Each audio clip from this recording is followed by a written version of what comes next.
welcome to Shooby Dooby Doo-Wop, a podcast, part 2, I'm going to gently say, where we talk about pop music. We're halfway through our deep dive of the UK Top 10 Singles Chart from the 17th of February 2013. I'm Andy Robinson. And I'm James Cook. And I think, James, it's only right that we should recap the numbers 10 to 6. It is only fair and just. It's only fair and just. Down 7 to number 10 is Get Up, open bracket, Rattle, close bracket by Bingo Players, featuring Far East. Brilliant build-up, terrible payoff. I'm not sure. Down 5 to 9 is Clown by Emily Sunday. I mean, it's about as funny as a clown. Down 1 to number 8 is Drinking from the Bottle by Calvin Harris, featuring Tiny Temper. An anthemic banger about hedonism that name-checks Danny DeVito. Up 39 places to number 7 this week. It's When I Was Your Man by Bruno Mars. Boo-hoo, I messed up my relationship. A new entry at number 6 is Please Don't Say You Love Me by Gabrielle Aplin. A more whimsical version of the song we just heard. All the songs featured can be found on our Spotify and YouTube playlists. Absolutely recommend you to listen to them either before, during or after this podcast. The links are in the description. And if you join our Patreon community, you can get access to our bonus tracks. Half a dozen songs that are in the chart but never made the top 10. Here's a little taste of what you can expect in that. Once when I was doing a gig at a festival, V Festival, they said, do you want to watch The Charlatans? I said, I'd love to. They said, do you want to watch it from the stage? I said, I'd love to see what that was like. Do you want to play this instrument? A little bit, I was tempted. The first line of the song is, well, I came home like a stone. Is that what stones do, is it? There's a lot of cussing, isn't there? There is. I'm not going to do it at karaoke, is my point. What about your mum's 70th birthday party? If she requests it. Now, this song has been in my head all fucking week. And I... Good.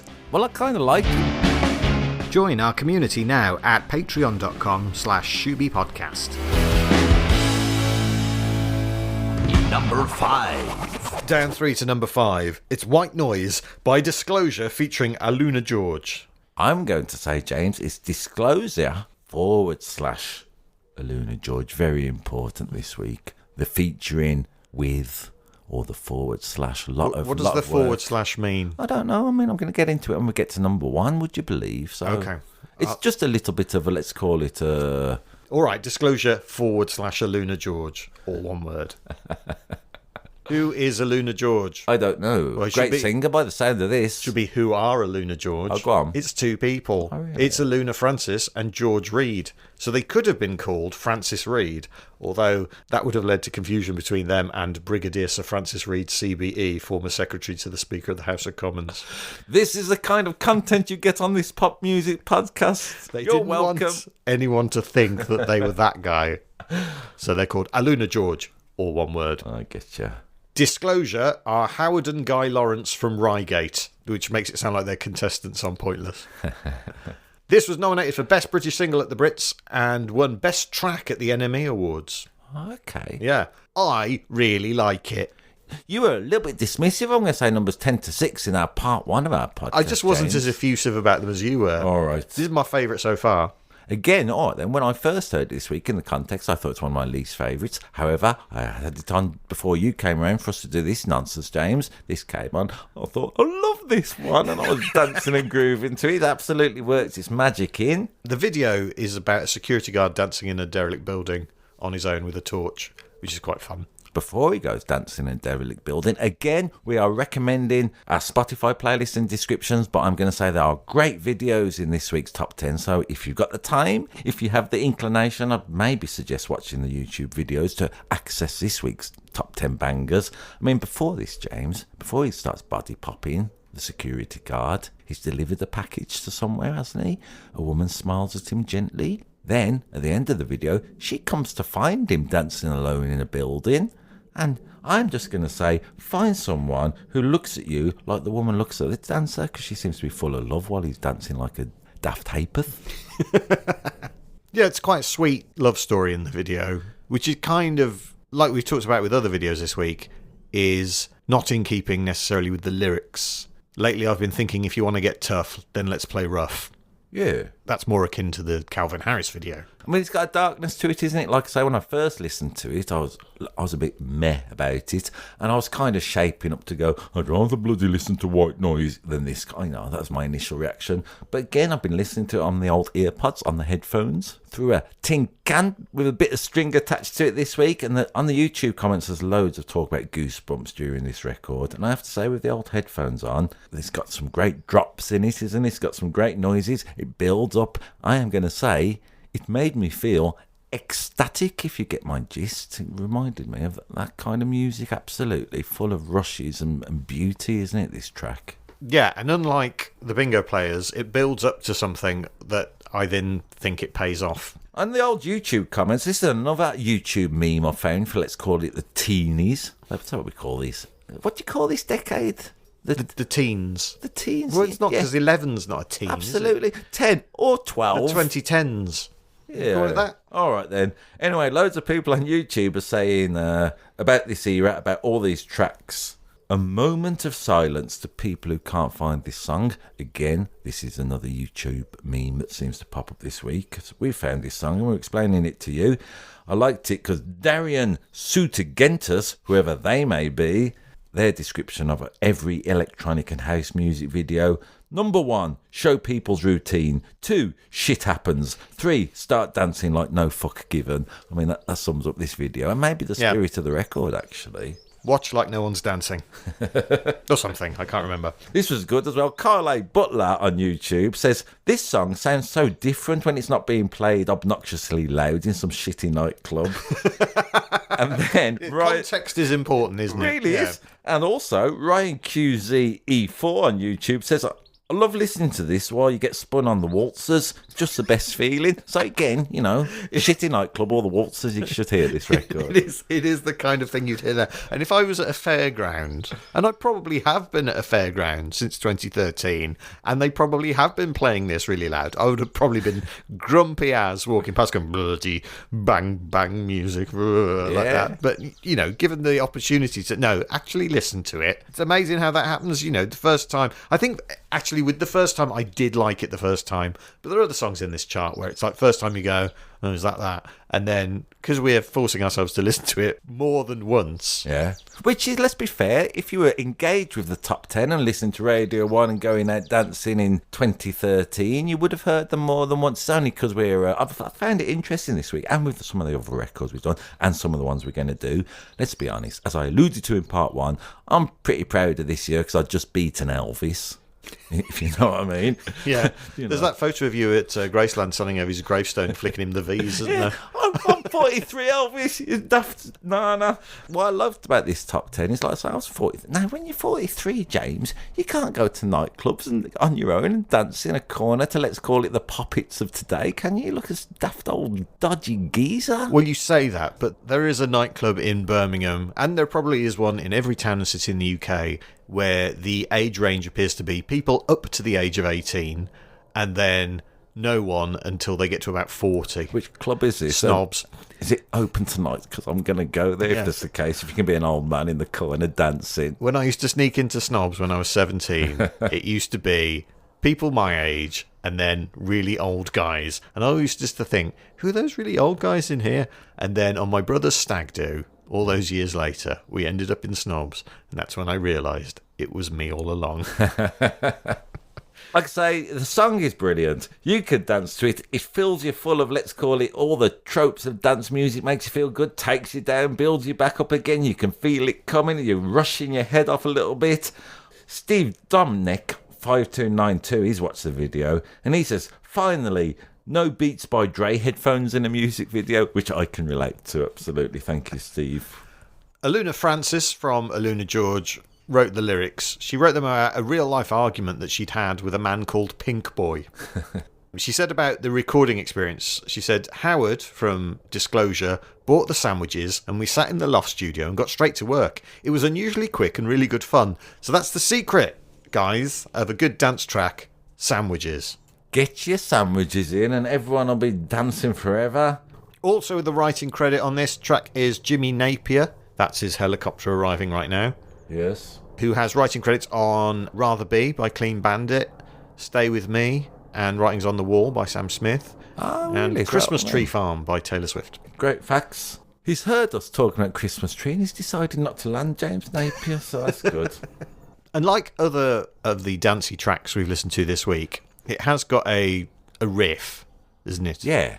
But I think the riff it's just that extra bit more interesting on this track than it is on those ones. Okay, that immediately, the opening, let's call it motif, your ears were pricked up by, and you were, yeah, I mean, again, like I say, when I heard the riff starting just a few hours ago, I got a little rush there, feeling happy. Yeah, the first time you go, that's the riff. Oh, that's a little bit more interesting.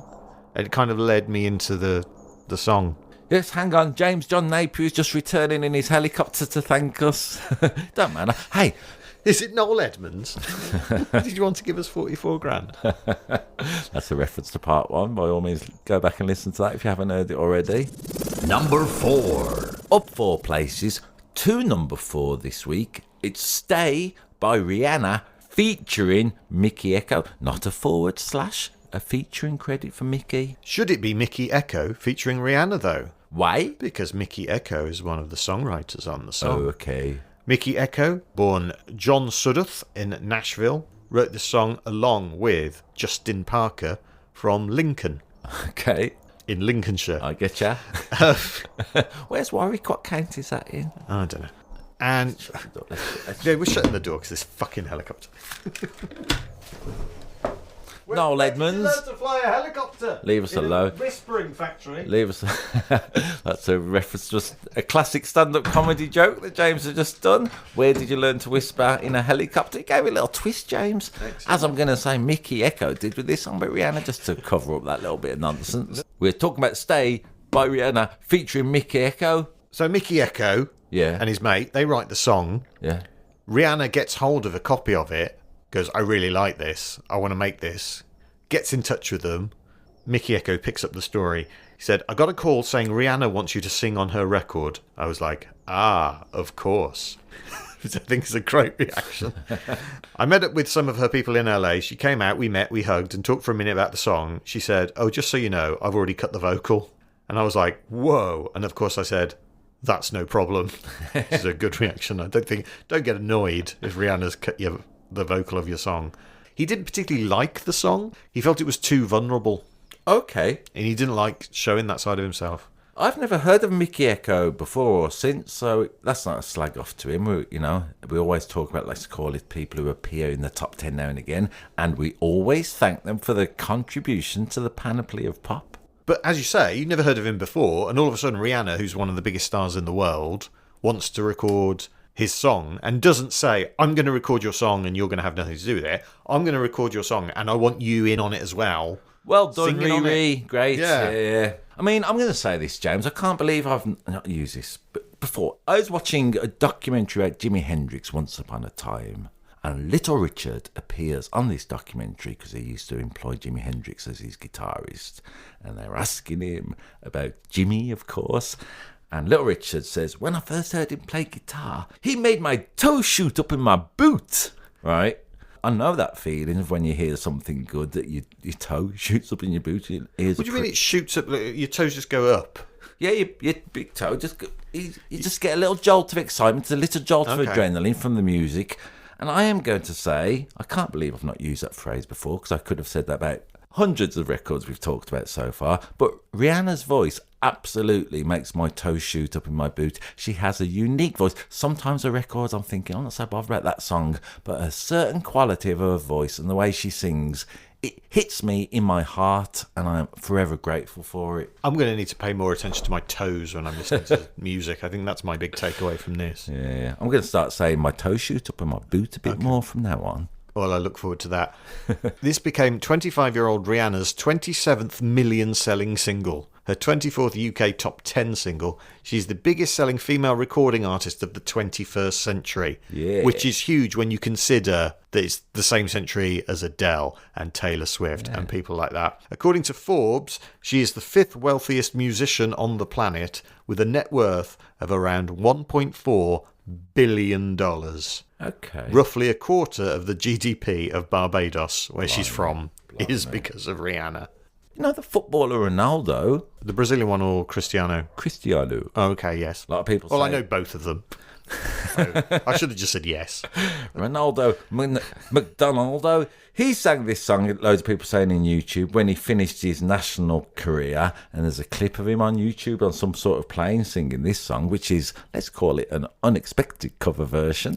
He's still playing for Portugal. Okay. Maybe the song turned him around and made him stay. Maybe. I don't know what the hell I'm talking about when it comes to football. I'm just only interested in pop music. Okay, fair enough. So Stay, name of the song. Yes. It's quite a popular song title, isn't it? Stay. Yes. Oh, I see where this is going. Is it another quiz coming your way? Other people who've sang the song with Stay in the title? Shakespeare's Sister. There are 16 top 40 hits called Stay, Right. as well as this one. I'm going to do it. Shakespeare's Sister. Number 1 in 1992. The Hollies did a song, Oh, Won't You Stay? Number 8 in 1963. Go on, give me some clues. You too? Stay Far Away So Close? Well, no, that's not Stay. That's Stay Far Away So Close. Okay, give me some clues. Tell me that, and I'll do the Jeopardy thing where I just come up with a question about the answer. Okay. Kid Laroi Whoever Andrew Robinson never heard of. and Justin Bieber. Okay. Number 2 in 2021. Sash! Exclamation point. Who had a silly title but also a beauty queen wears? Eternal. What lasts forever? Yeah, had a number 4 hit in 1993. Jackson Brown. Who do the Americans love but the English don't really care about so much? Stephen Gately. Who will we sadly miss, and who do we think Louis Walsh was a bit of a bastard to if you just watch the new Boyzone documentary? Barry Manilow. Who Wants to Do It With You? That's from an old episode we did from whenever year that was. There's loads. Yeah, go on, I'm bored of my game. Go on, read the rest out. I'm boring myself now. Zed and Alessia Cara. Bernard Butler. Morris Williams and the Zodiacs. Which is the same one as the Hollies, by the way. Okay. Same song. Kygo. Nina Nesbitt. Kenny Thomas. Simply Red and Misha Paris. I also looked up other songs that were instructions you could give to dogs. Okay. Because, Stay. I get ya. I could only come up with one top 40 hit that has the same name. Would it be James? Sit down. No, because you don't say sit down, you just say sit, so I have not included that. You can say, no, you don't say that to a dog. You don't say sit down to a dog. All right, then what else do you say to a dog? Get off my leg. To be fair, I didn't search for that phrase, so that could well be a top 40. Wet leg? No, wet leg is not it's not an instruction to a dog, is it? Could be, if you're training in very specific circumstances. I want a wet leg now, please, Wet leg. dog. Come on, wet leg. Go on. Play Dead by Björk and David Arnold. Okay.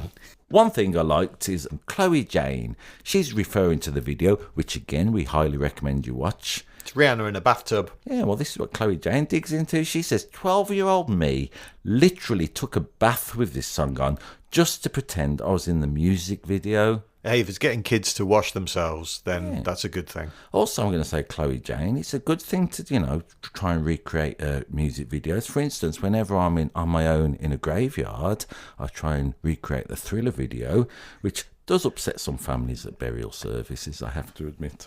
I once tried to recreate the video to Wrecking Ball. However, I was asked to leave that construction site. Any more? Do you know, I once tried to recreate the video to Blurred Lines by Robin Thicke, and I got escorted from that lady's changing room. I tried to recreate the video to Bittersweet Symphony. I knocked a granny over. I'm running out, though. Okay, good. Number 3. A new entry at number 3. It's Harlem Shake by Bauer. This record, James, made my toe shoot up in my boot. Did it? Yeah. Really? Yeah, I mean, I don't know this. I know there's a cultural phenomenon around it. Okay. I wasn't on my phone much either now, or certainly in 2013 I wasn't. But this was let's call it part 1 in the intro. This was a peculiar kind of rumble that I was referring to. It's a unique record, isn't it? Apart from Harlem, of course, which Bob and Earl sang about. Harlem Shuffle, the Rolling Stones, and the Spanish Harlem, I guess. And Bill Withers did a song called Harlem. U2 were banging on about An Angel of Harlem, which is about Billie Holiday. However, none of them were shaking like this. That's that bit gone. You can mention the Globetrotters still if you want. I left that for you. Yeah, I'm good.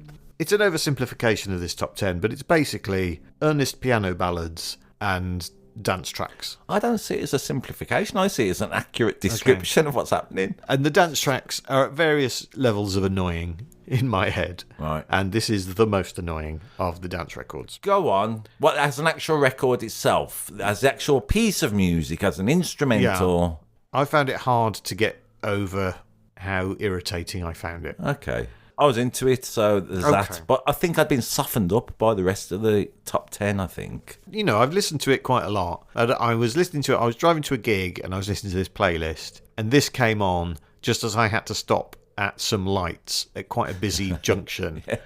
And I was listening to this in my car. With your arm out the window. And there were some pedestrians standing on the pavement and they looked at me and I kind of wanted to go, no, I have to do this for work. I'm so sorry. All right, then. So it's there are bits of it I like. Basically, I like the fact that there's a lion in it. A roaring lion for starts, isn't It's there? a roaring lion, which I find very funny. So the track became an internet meme, and the meme was you had a bunch of people, everyone would be standing still, apart from one person who'd be dancing. Yeah. And then when the bass dropped, everyone would start dancing. With a cut, if I believe. So it wasn't a, let's call it the whole organic performance, was it? It was one person doing something. The drop happens, and then all of a sudden the scene is transported to mayhem? Believed to be started by Japanese-born musician-comedian George Miller, now known as Joji, formerly known as Filthy Frank, and or Pink Guy, but I don't think he's the one that Aluna George wrote the song about. At its peak, a Harlem Shake video was uploaded to YouTube every 21 seconds. Yeah. By around the time of this chart, there are around 25,000 videos already online, and more every day. The actual video to Harlem Shake got to 1 billion views on YouTube in 40 days. Wow. Right, to put that into some context, Gangnam Style got to 1 billion views in 80 days. Which is in the top 40, just to remind people who maybe didn't listen closely or to part one or whatever, that Gangnam Style is the other, let's call it, dance craze that's around and about.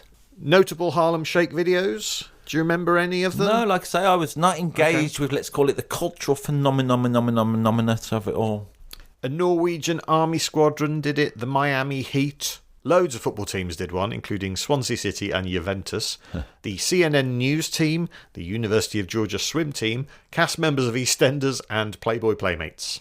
The Simpsons did it as a couch gag in their March the 3rd episode, Gorgeous Grandpa. There they are, just for new listeners. We always like to mention The Simpsons once, and there, let's call it the tentacles spread over pop music history. Yeah, although that has been removed from the repeat. The world record for the largest ever Harlem Shake was 3,444 people in Troy, New York on February the 11th. Some people got in trouble for doing the Harlem Shake. 2 Israeli soldiers got prison sentences after they uploaded a Harlem Shake video of them hanging around a cannon. 5 Russians were arrested for Harlem Shaking on a war memorial. 15 miners in Australia were fired for performing it underground. Yeah. And an RE teacher in Monmouthshire was suspended after doing the Harlem Shake with a cardboard cutout of Pope Benedict XVI. It gets to number 1 in the United States and led to their chart rules being rewritten to include YouTube views. Oh, okay. It was the first instrumental US number 1 since when? All right, then let me think of the US, you say. Yeah. Go on, give me a clue. 1985. Axel F. Close. Go on. Jan Hammer's Miami Vice theme. Okay. So Bauer, who releases this, Bauer, is Harry Bauer Rodriguez, but his Bauer only has 1 A in it. Okay. It samples Los Terroristas by Hector Delgado, so the bit at the beginning, Con Los Terroristas. It samples Harlem Shake from a song called Miller Time by Plastic Little, was written by Jason Musson. Bauer did not clear either sample, and so got sued. Okay. Although Jason Musson called him to thank him for doing something useful with our annoying music. Yeah, all right. That's a good attitude and a good response to Bauer, isn't it? Yep. Thanks for making this into a big hit. In August 2013, though, because of those lawsuits, Bauer claimed he had made no money from the song. A bit like The Verve with their Bittersweet Symphony, which they took them ages to get any money from because they used a sample they hadn't cleared. Yeah, I don't know what the state of affairs is now, 12 years later at time of recording. Okay. It's still shaking and it's still happening, this record. You're saying you found it annoying. Yes. All right, then. Well, I mean, that's what it is, isn't it? It's not for me, though. I think this sums up, let's call it a different generation, James. This is from Orvamp 4444. And they're saying, hello, my name is you. I was born in 2004, December the 1st. I have experienced the Gangnam Style era and the Harlem Shake era. I am a veteran of the great PewDiePie versus T-Series war. I'm a survivor of the 2012 end of the world. I survived the coronavirus pandemic. I'm a weeb, and I joined the great Clash of Clans and a member of the Candy Crush players. So immediately we're getting a little idea of, let's call it different concerns, aren't we? Flappy Bird has been an addicting app. The media wants to destroy us. I protested at the Hit or Miss war. I signed up for the Storm Area 51 on September the 20th. I declined to participate in the Ice Bucket Challenge. I am an Angry Birds player. I hate Pokemon Go. I owned a fidget spinner once and people said it can be harmful. I'm aware that World War III almost started because of Iran and us, and World War III memes only lasted 2 months, and because of the home quarantine, animals are coming back to the streets. So what I'm saying there, James... Hang on, and that's their dating profile. That's their dating profile. Right. Do you like Flappy Birds? Been out with a few. I owned a fidget spinner once and people said it can be harmful. But what my point is really, Depends where you put it. Despite, let's call it, the slightly tedious reading out of that comment, these are the concerns of a 20-year-old. We don't know this, James. Harlem Shake wouldn't affect us in the same way as it would a young person. So, I suppose what I'm saying is Generation Z or Generation Z. Yeah, on Shooby Dooby Doo Up, the next generation, where this is done by 21-year-olds instead of us, they'll be going on about this as much as we were going on about Agadoo the other day. That's what I'm saying. They'd be able to have personal experience of the time I filmed a Harlem Shake video or my mates did this. I mean, we haven't got these references. Doesn't matter. We're fans of pop music and we're going to talk whether we know the records or not. I didn't have a workplace at the time, so I had no work colleagues, so the opportunity never arose for me to do a Harlem Shake video. I didn't play for Swansea City. I wasn't in the Norwegian army. Yeah. All right, yeah. So it passed me by. Precisely. I was aware of it, and I just thought, well, that's annoying. And here we are to this day. Nothing has changed. I'm going to have a little go on the guitar to explain something. You're going to play the Harlem Shake on your guitar? I'm only joking. Of course I'm not. Number 2. Down one to number 2. It's Thrift Shop by Macklemore and Lewis, I think. Ryan Lewis, my apologies. featuring Wans. Featuring another use of featuring, no forward slash. Yeah, bear that in mind because it's going somewhere. This won Best Rap Song and Best Rap Performance at the Grammys. It has 13.4 million worldwide sales. This is a song I referred to in part 1. This is a one I spent my hard-earned 79 pence on a download in the top 10. Even in 2013, I was engaged with this record to some extent.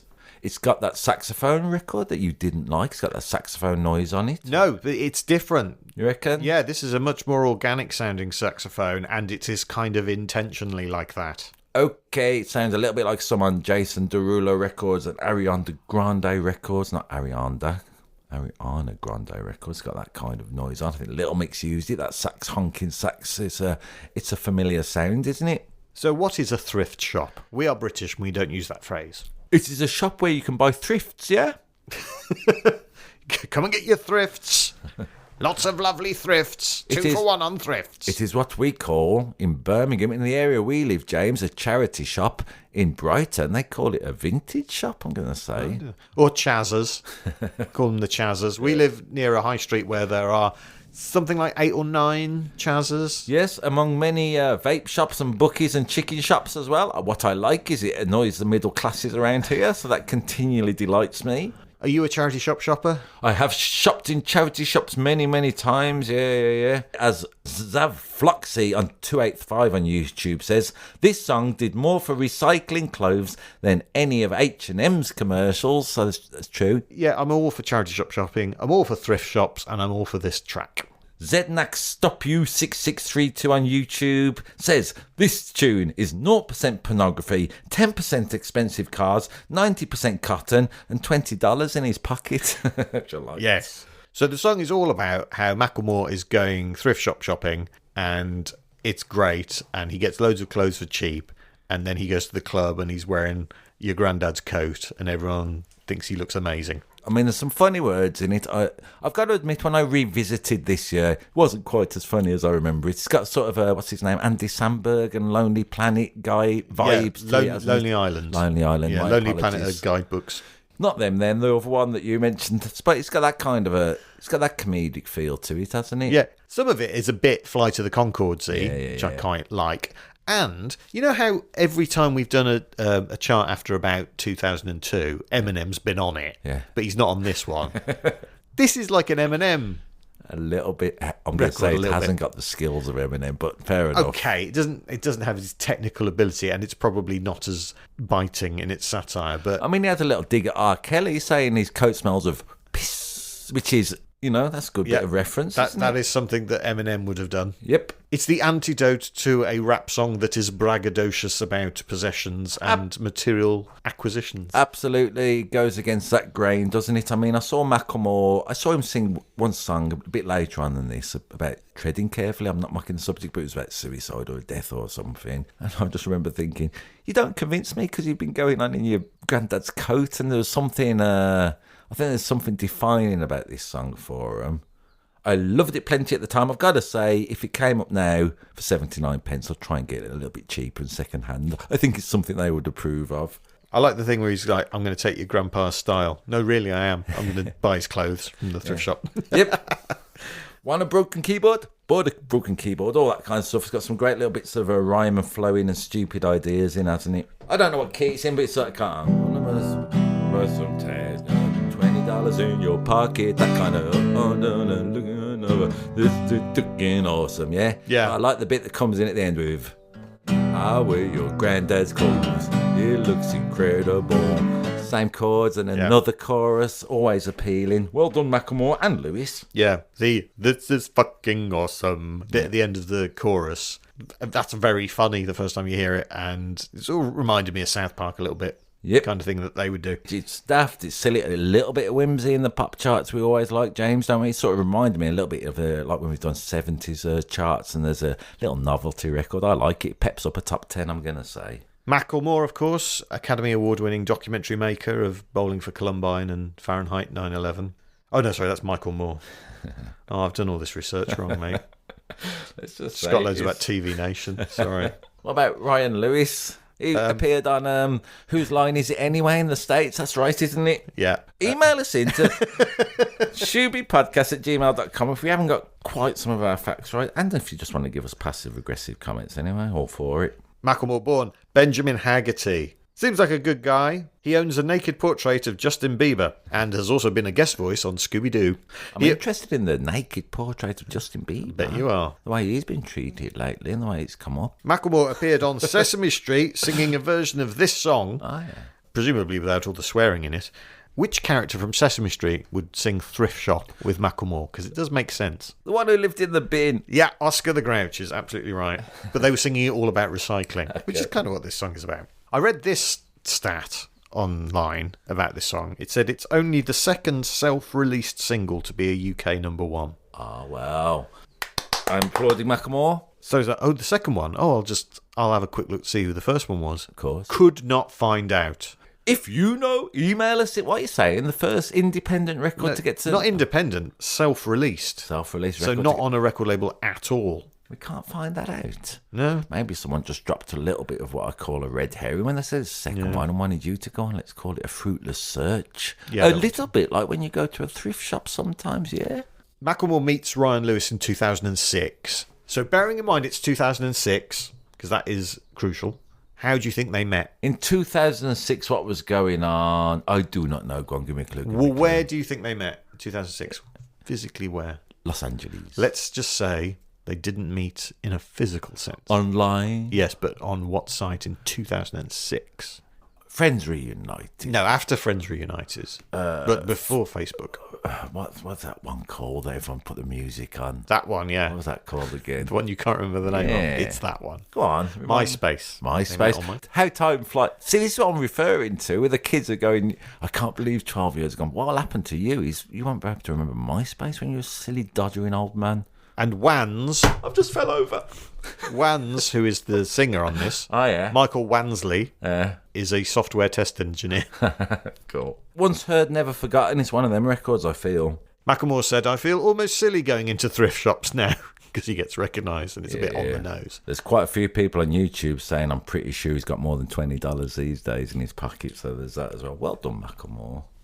Should we go the Chazzers?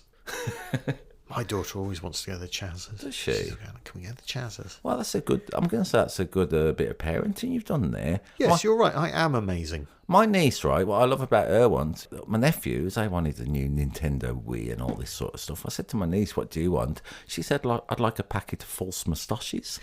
You know, them silly little things. Made me love her a little bit, that kind of notion of, let's call it the joy in the thriftiness. There's something to be said for that, isn't there? I think Macklemore on this record can shine a light on that for a little bit. And as at time of recording, the worldwide economy is tanking, I think we'll all be in thrift shops for a little bit.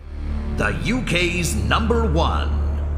It's a new entry at number 1. It's I Could Be the One by Avicii versus Nicky Romero. Versus, James. This is what all that nonsense was about before. We've had featuring, we've had forward slash. This is the first example of versus, which we've had before, didn't we? With Run DMC versus Pat Nevins, or whatever his name was. Jason Nevins. Pat Nevin was a footballer. Pat Jennings, that was it. Yeah. So I don't like it particularly when they say versus, because I feel there's a competitive air, and it's not. It's a collaborative air. It should be. Yeah. But I'm only being silly. Avicii, R.I.P. again. Thank you, Avicii, for all you've done for pop music. I'm going to say early doors. Born Tim Bergling tragically committed suicide while on holiday in Muscat in 2018. He had struggled with mental health issues and alcoholism. There is a mental health charity set up in his name, and an Avicii museum in his native Stockholm, Sweden. Nicky Romero, born Nick Rotterville. But which one of them wins? Because it's versus, isn't it? Yeah. I always want to know who won at the end. I agree. I mean, I'm going to say Run DMC smashed Pat Jennings in the... No, I'm being stupid. And look, when I first heard this song, James, this week, I don't particularly like the noise of Avicii. It's all right, that production. Again, the EDM, the rush of it all. Throughout the week, I got softened and thought this is a beautiful song, actually. And then I watched the video.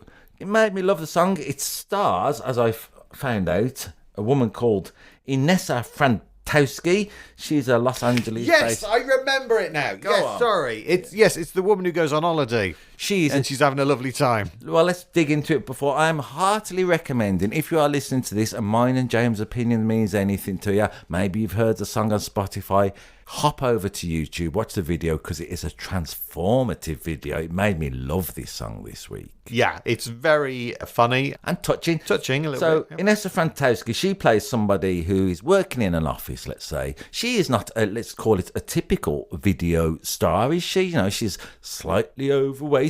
Not overweight in terms of that, but in terms of she looks pop like a star. regular person. She looks like basically. a regular person. Yeah. What is she doing? She's not Rihanna in the bath. But then who is? But who is? Rihanna. So she's stuck in an office now. There's a passive-aggressive from a little work colleague before the music starts saying, have you read this? And it's a little magazine about dieting, isn't it? She is pissed off, isn't she, the protagonist of this video. Then she sort of works in an office, and then throughout it, memories, I think, coming back to it, or maybe even projections of the future about the other life she has lived or could live. I think they're fantasies. That's what I took away. Rather than a memory. Yeah. All right, then. So she's, dancing in it. She's overeating in the video when she's fantasizing. She's gambling. She's shagging somebody on a boat. Gloriously, she's walking through kids' sandcastles and destroying them.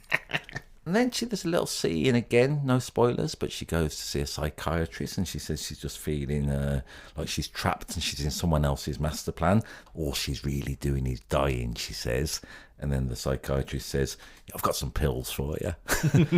Great stuff, I think. And then at the end, she sort of decides to live her life, flips a bird to all her office workers, grabs a crotch, really, fuck you. People are being sick out of her because she's so appealing. And I'm, with no spoilers, stay till the end because there's a little treat there. Great video this has been this week. It's knocked me out. It's made me feel a little bit like this. This is what the function of pop music is. The escape of it all, the notion that you don't have to live your humdrum, dreary life, at least all the time. It's beautiful, this video. And this song is all about reaching for the laser on a Saturday night. That's what this song's for, isn't it? Who sings on it? Nicky Romero. No. Go on. Nicky Romero is just another DJ, producer guy. The uncredited singer is Nuni Bao, Oh, go on. born Janali Michaeli Parmenius.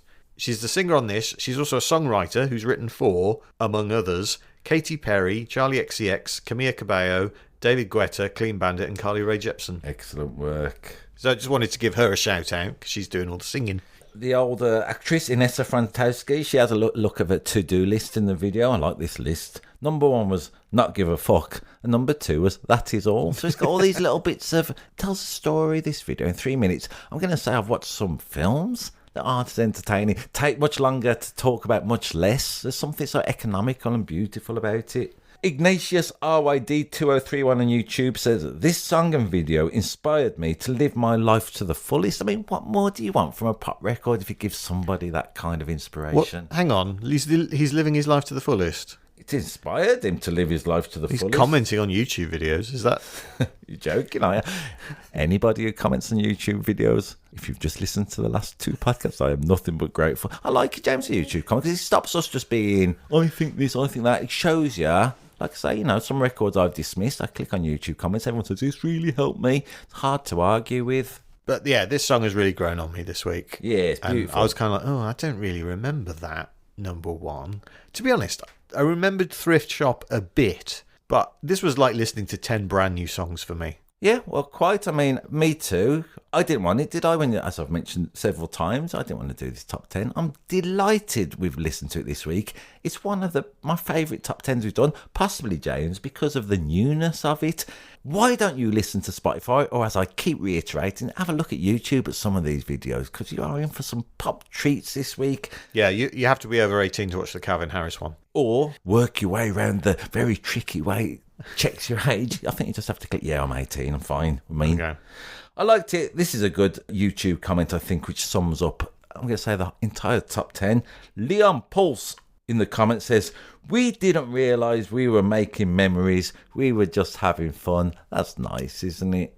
That's a lovely way to think about it. We're making memories, Andy. Well, I'm making memories. You and I in this shed. What was your favourite record from this? This is what will go through our heads just before we die, being in this shed. This image now? Yeah. You've brought me down at the end. Sorry. It's all right. What was your favourite record in this week's top 10? It's between White Noise and Thrift Shop. For me, like I say, apart from Thrift Shop, I'm going to relegate that to, because I'd already known it and bought it and everything. I am going to say, Get Up, Rattle, great. I'm going to say all of them. I like them all. That's good, isn't it? Yeah, I suppose it is, but it's also, come on, pick a team. All right, I'm going to say When I Was Your Man. No, this is boring. I'm going to say Get Up, Rattle. It's a Dumbo record and I loved it. Thanks so much for listening to this. We hope you have enjoyed it. If you have, please tell your friends. Please give us a review on wherever you get your podcasts from. Those things are like gold dust. They really, really help us out. Really. No, I did the other day, James, because we were begging people every week at the end of this. I went through all the podcasts, rated and reviewed them. I thought that's only fair, isn't it, since we're asking? And it is a pain in the neck. Don't get us wrong.